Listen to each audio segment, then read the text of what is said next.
Welcome to Becoming an Author. I'm your host, Bethany Stahl.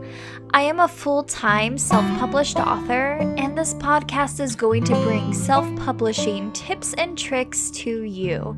These topics are for everyone writing in any genre, from prospective authors to experts. I hope you enjoy this podcast.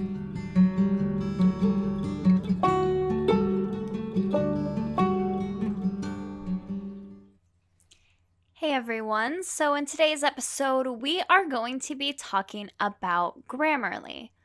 So before I start off or say anything further, I do want to say these are all my own personal opinions, and this is not paid for or sponsored by Grammarly or any other company. So these are unfiltered opinions. So if you're not familiar with Grammarly, Grammarly is powered by AI. So it is a software that is programmed to correct your grammatical mistakes, but it's also designed to help make your writing more understandable, and it helps you make the right impression on the reader based on your audience and your goals. It also checks over your tone of your piece, and it gives a lot of synonym suggestions that will help make your text more readable, more rich, and precise. It also will check your documents for plagiarism. So Grammarly checks over a ton of different things, and a big question I get a lot is, well, what's the difference between using the word check on Microsoft Word or using something like Grammarly? So Microsoft Word only checks for spelling, and I would say a very few other things. But if you take your selection from Microsoft Word and paste it into Grammarly's free option, I'm sure you'll get some errors that Grammarly sees. In saying that, Grammarly sometimes picks up errors that aren't necessarily errors. There has been a little bit of a disconnect of exact, proper preciseness, but overall, I think Grammarly is pretty good.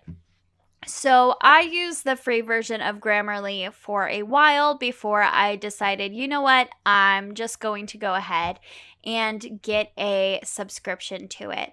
So if you want to try the free version does grammar and spelling checks, and it also helps your conciseness. If you do a premium account, it will also help with your readability. It will help enhance your vocabulary. It will look for genre-specific writing and style checks, and the plagiarism detector. I really love Grammarly and the things it finds and points out. So, for example, it will point out if you use a certain word too much, and it's like, hey, you've said this a lot. Maybe try switching it up.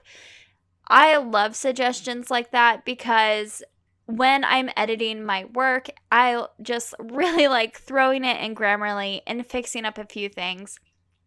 Also, recently I got an update, and it's fixing your sentence structure. So it will change the way you say a sentence to try and make it more readable, help it flow a little bit better, and take out those unnecessary words. I have found it's really helpful, and I am a Grammarly user, and I really like it. So Grammarly also has a plugin where you can put it into Chrome, or you can even put it into Word, so you can use it within those programs. This is great because as a writer and as professional writers, it checks over all of my social media posts. It checks over my emails, anything I say.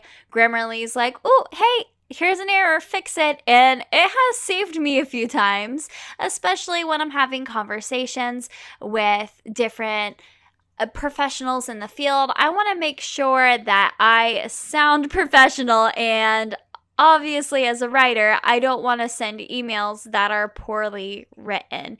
Even if they're casual, I want to make sure that they're in the best shape they are. And Grammarly is a really easy way to check over that. So I know I've mentioned they have different subscriptions. So their cost does vary. So they offer currently 3 different plans and prices. They have a monthly plan, a quarterly plan, and an annual plan.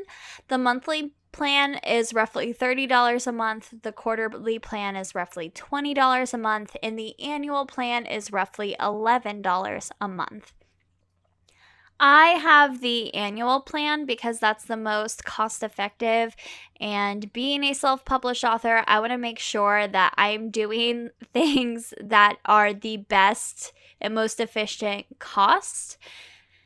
I wouldn't recommend it for monthly. I think that's kind of expensive. So I would definitely recommend doing quarterly or annual if you are going to do it. Now, the biggest question I have gotten asked about Grammarly is, can I pay for Grammarly and have it check over my manuscripts versus hiring and paying for an editor? And my answer is a huge no. So while I love Grammarly and I have been bragging about it this whole time, it is absolutely nothing in comparison to an actual editor. However, I do love using Grammarly prior to sending it to an editor and while I'm going through my own editing process because it is a really great way to help shake me up, get me using different words, using synonyms, and really helping make my work concise. That way, when I send it to the editor, it's in the best shape. However, you do still need an editor because they are professionals and still AI cannot beat the expertise that humans have.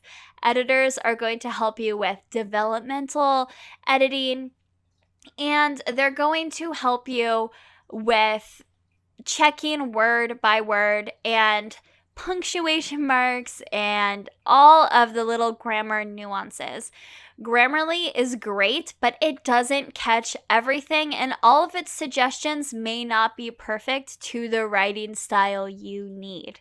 So, while it is perfect and I'd absolutely recommend it for the final check in emails or social media posts, writing that you're not going to hire an editor for, absolutely Grammarly is going to be good enough. However, professional writing such as books or any sort of published work, absolutely you need an editor and Grammarly cannot be a replacement for that. At least it can't yet. And I don't know if it ever will be because I love editors, and one of the best things about editors is being able to have that back and forth conversation and asking them questions.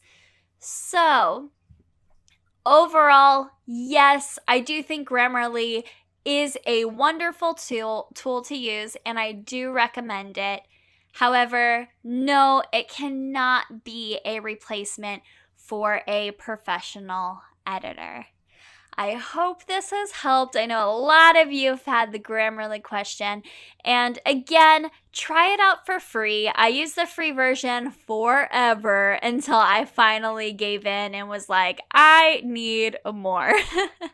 So I hope this has helped, and I wish you all the best of luck with your writing journey.